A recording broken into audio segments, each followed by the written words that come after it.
Hello sa tanan, welcome sa Kulots Karinderya. Mo din niya itong ganap karong adlaw no. So maayo kayo ang tempo. Mao niya ang ato ang mga sudan karon. So actually mga oras na ni mga alas 10. Wala pa kay tawag sa Karinderya.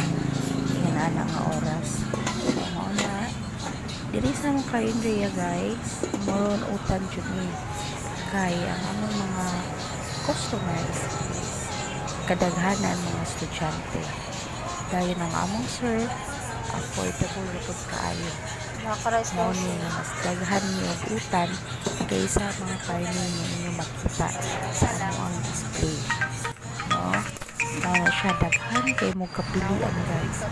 Og dili pud kamahayan ang inyong gis sa ulan. Kay lami pud kaayo ang pagkaluto. No? Shout out di ay sa amo ang luto si Ate Nora. Okay.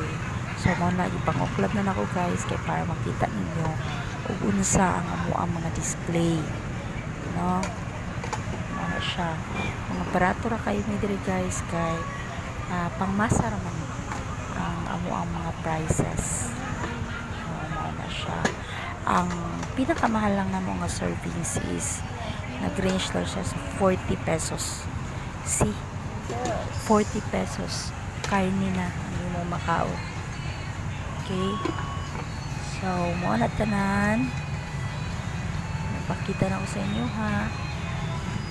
Kung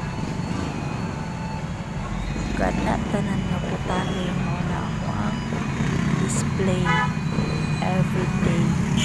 Almost 20 ka pin na putari ang aming ginagawa everyday. So, mga kauban, mga guwapa kayo o mga malipayong kayo mga kauban. So, na to dira at mga soft drinks.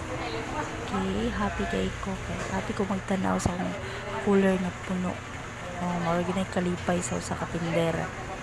Makitaan nga puno yang paninda. Maura to. See you again. Bye-bye.